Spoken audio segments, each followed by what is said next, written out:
You're listening to the APSE Podcast, the Association of People Supporting Employment First, with your host, Chris Davies.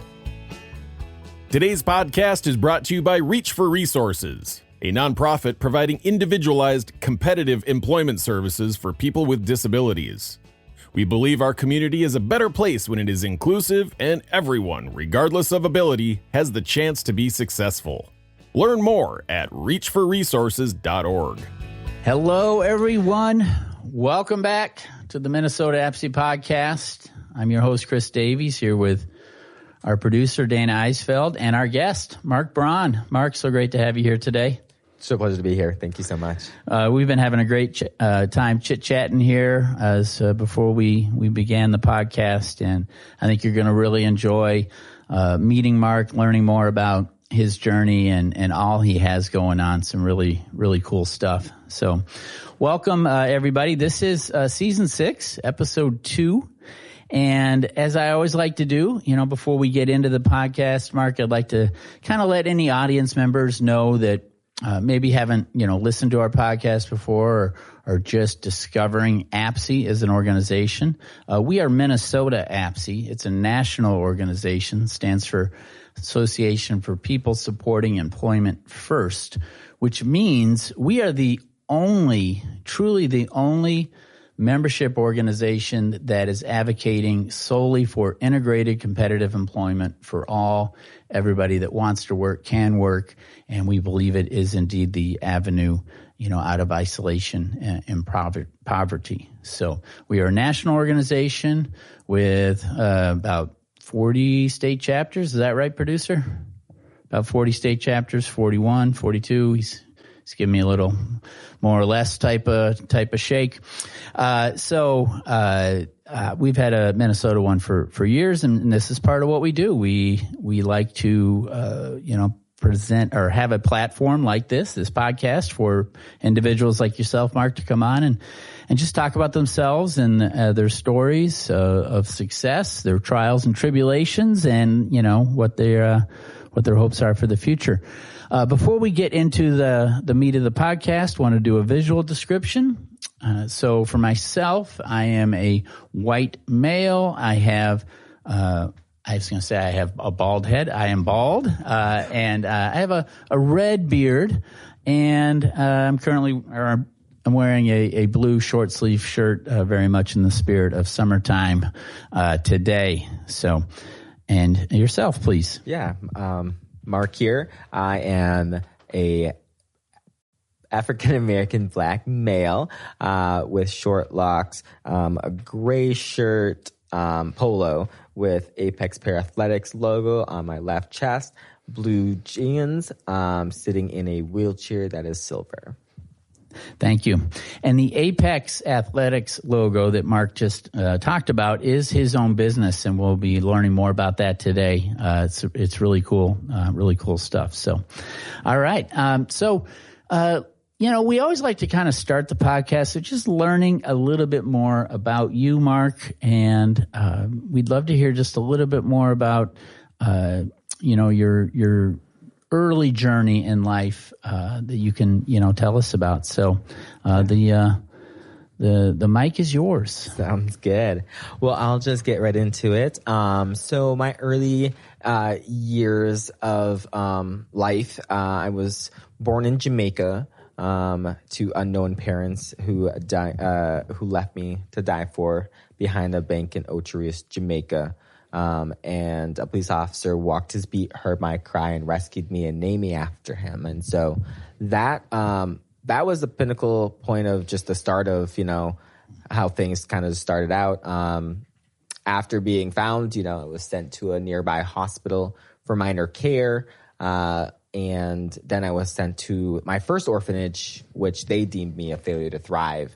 And so I was transferred to a hospital or to another orphanage where they catered to more of people with disabilities and things like that. So, and then I fell in love with a missionary that came down from Minnesota, Claire Braun. Yeah, I think we know her. Yeah. I think you guys have interviewed her, and done some great things, through her interview and whatnot. But she came down and took a vested interest in my orphanage and really did some work as bringing down a mission crew. And I saw the opportunity and sat on a lap and saying, Jesus loved me, this I know, and asked her if I want. And she asked me actually if I wanted to come to America and get adopted. And so at that point, that was my opportunity for a second chance at life, and to come here and how old were you at that moment, Mark? At that moment, I believe I was about, I want to say,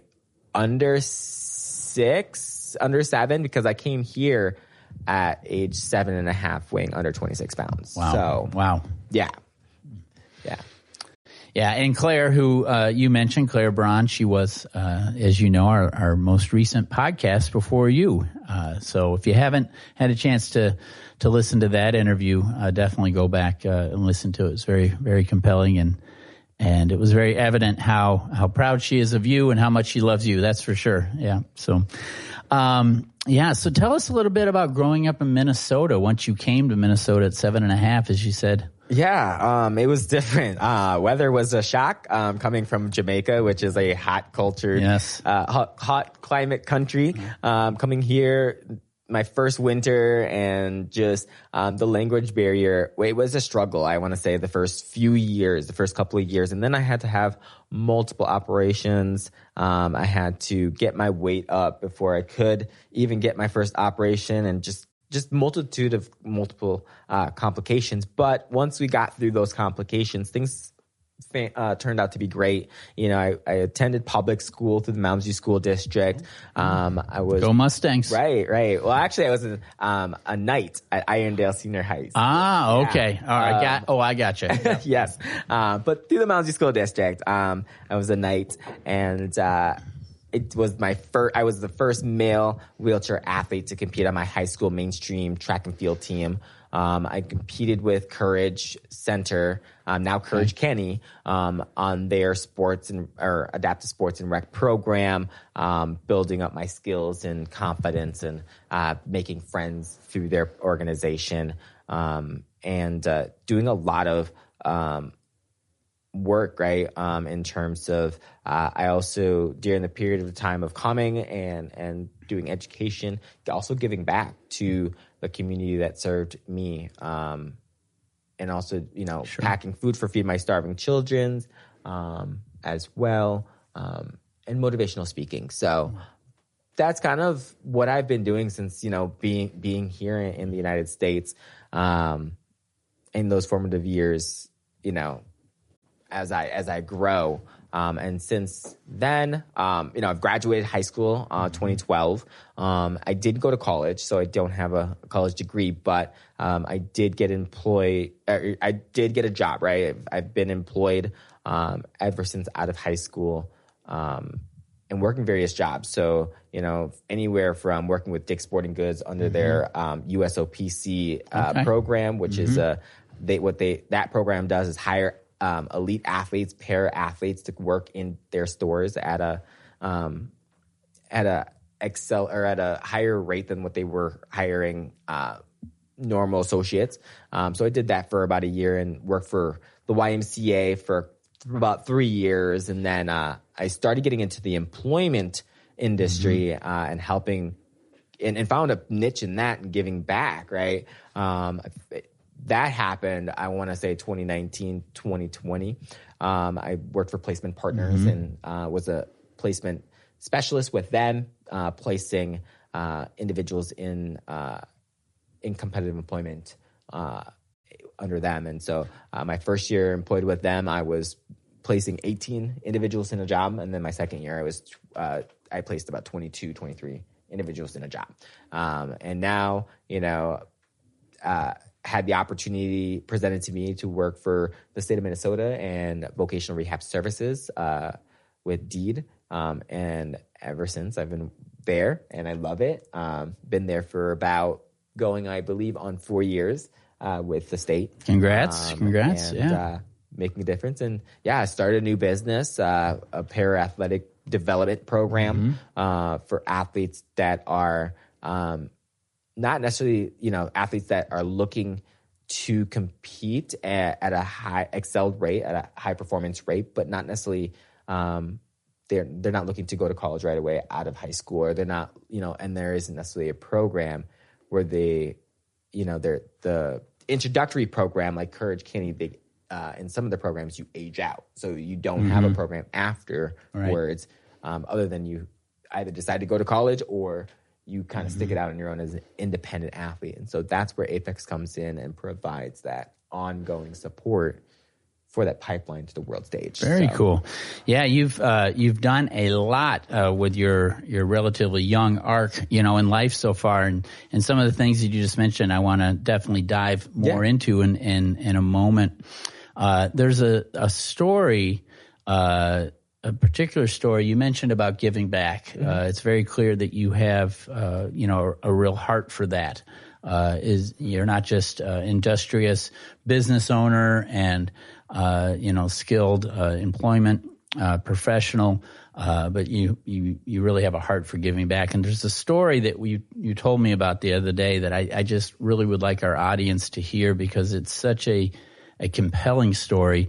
At the age of 17, you were granted a wish, right? If I'm saying that right, from the Make-A-Wish Foundation. Yes. Tell us that story, Mark. Yeah. So, I didn't even think there was such a thing that existed. And so when I was presented an opportunity, a wish, right, that I could wish for anything that I would want, right, at age 17, I didn't think twice but to go back to Jamaica and talk to the Prime Minister about the adoption process for kids on the island of Jamaica that were being held up by the system, and families were waiting for their release to finish out the adoption process. And so I was able to bring forth to the Prime Minister about this issue, and he turned and looked at the director of Child Development Agency and said, these children have to be released before your retirement, because he was also retiring that same year that I had came.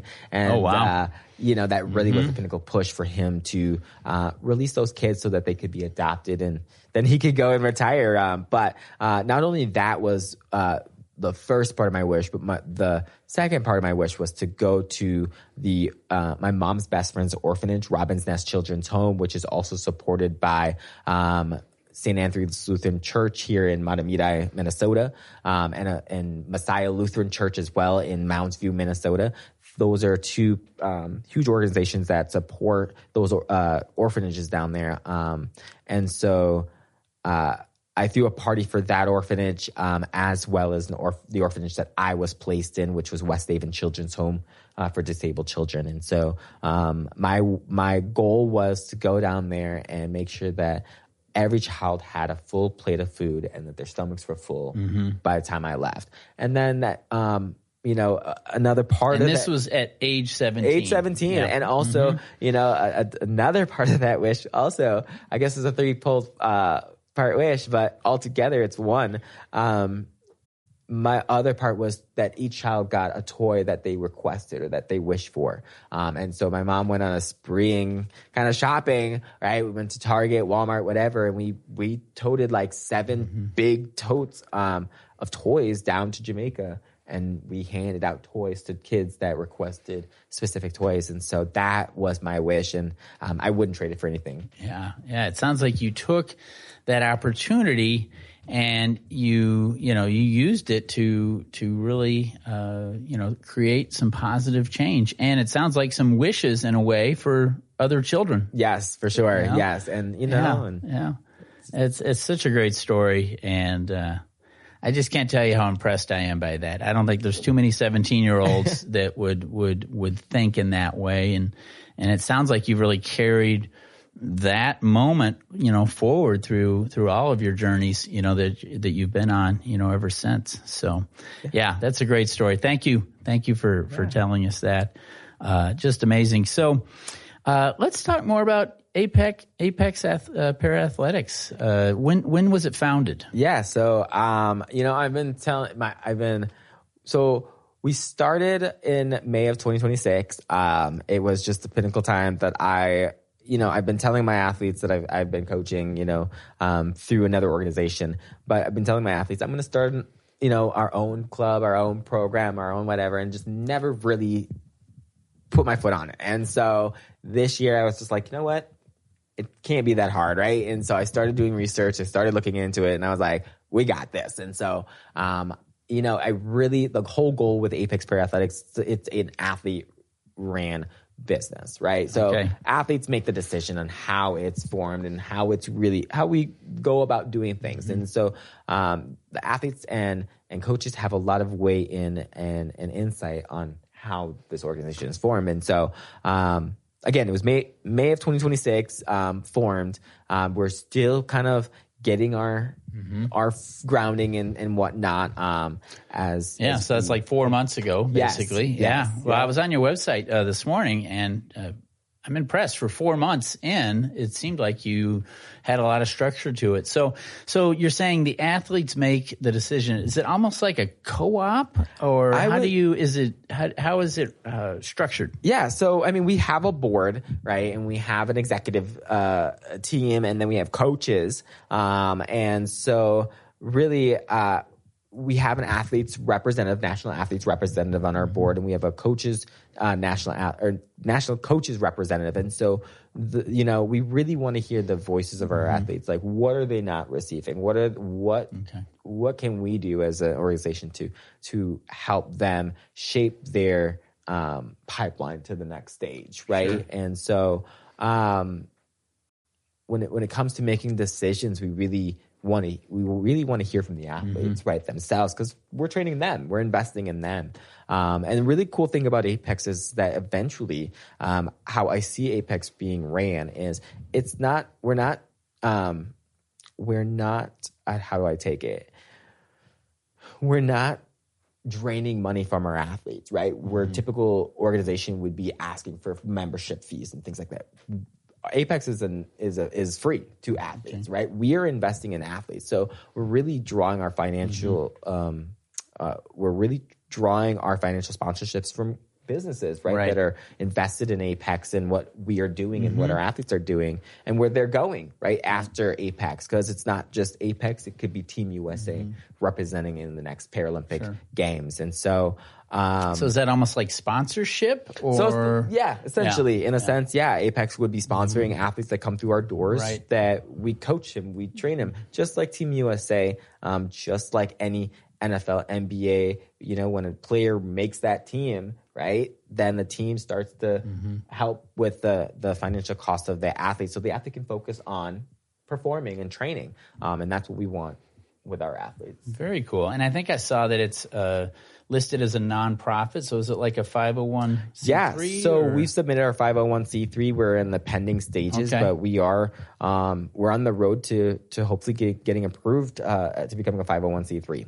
Very cool. Well, I think it's I'm going to keep track of what's going on with Apex, because I think it's a great idea and a great company. It sounds like it's something that's probably really needed and useful, to athletes. So, and I love sports, so I'm going to keep track on that. In fact, you told us the other day when we were preparing for this meeting that you had a vision for para athletics, in the future. Tell us more about that vision. Yeah. So, I mean, my whole, aside from Apex, Apex is just a stepping ground, and I hope that it becomes one of the largest Midwest para athletic development programs in the Midwest, right? And that's one of my goals for Apex Para Athletics. But beyond that, athletes who just like athletes who are able-bodied, right? They can go into a professional sport and they can get paid, right? Yeah. Para athletics does not pay para athletes anything, right? So we have to actually go out and get a job to support our hobby or our sport, right? Our thing that we love to do. And so my goal in the future is to turn that into a paid opportunity, so that when athletes, are done with collegiate, they're done with, they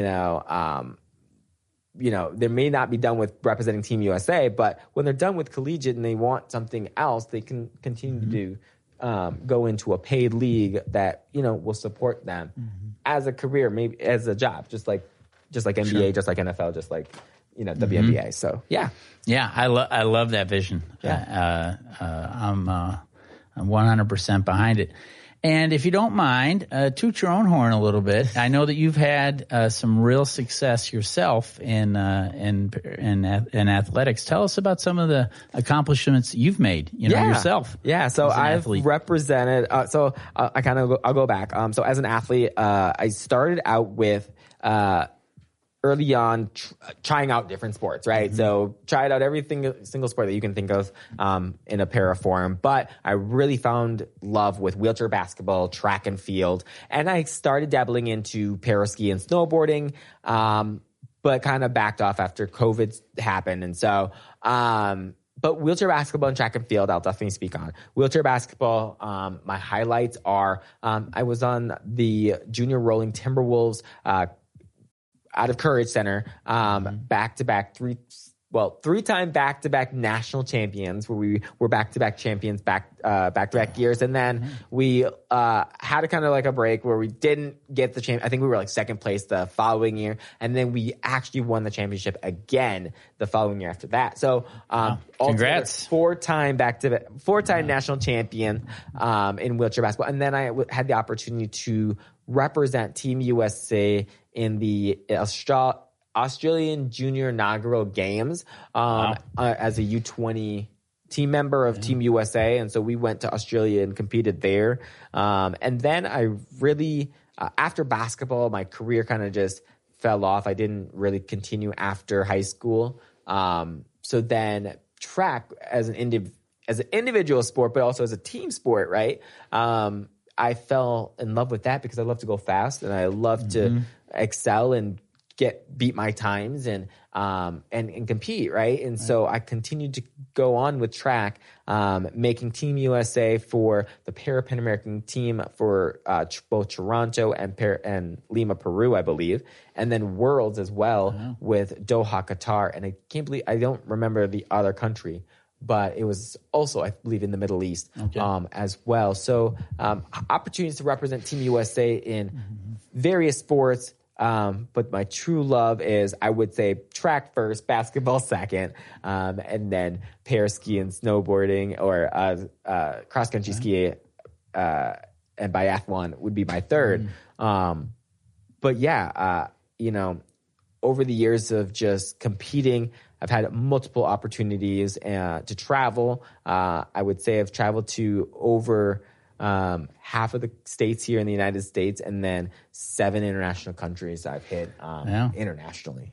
Yeah, wow, congrats. I mean, what great experiences those are, and you've really achieved high level in your sports. Yes. That's cool. Thanks for breaking that down.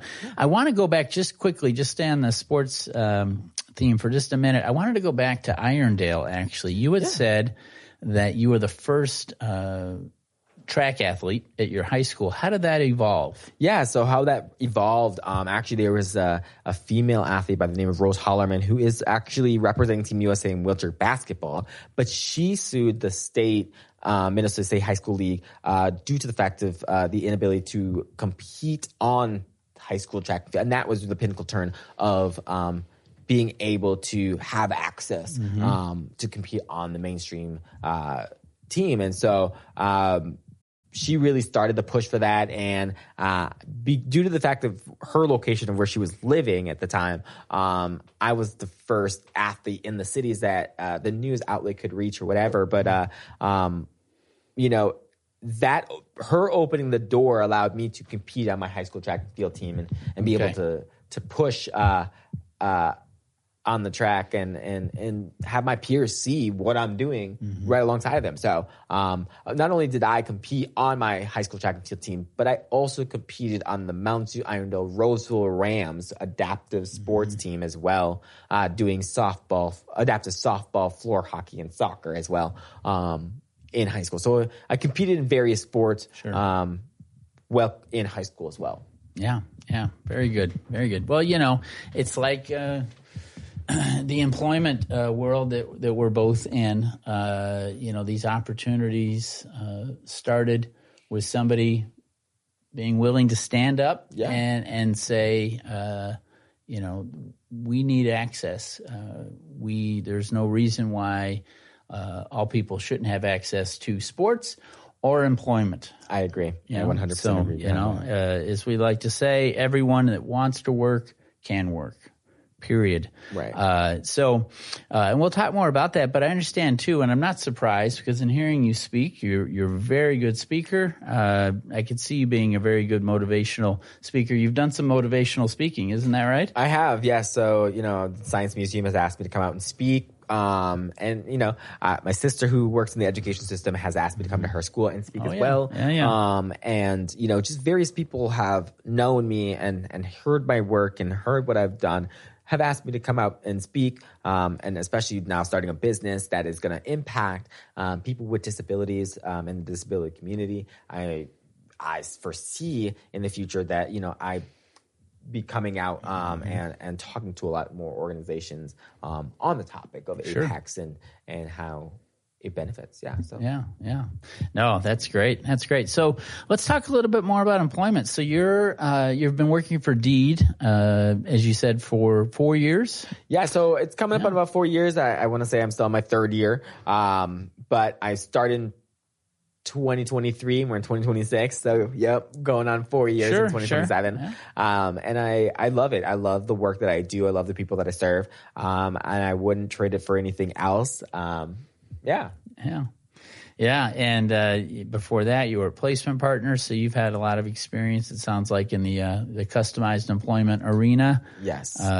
You know, and APSE. You probably don't know much about us yet, but hopefully you'll learn more about us because it's very what APSE does is very much in line with what your beliefs are in employment as well as your practices. You know, so before we start to wind down with sort of talking about the future.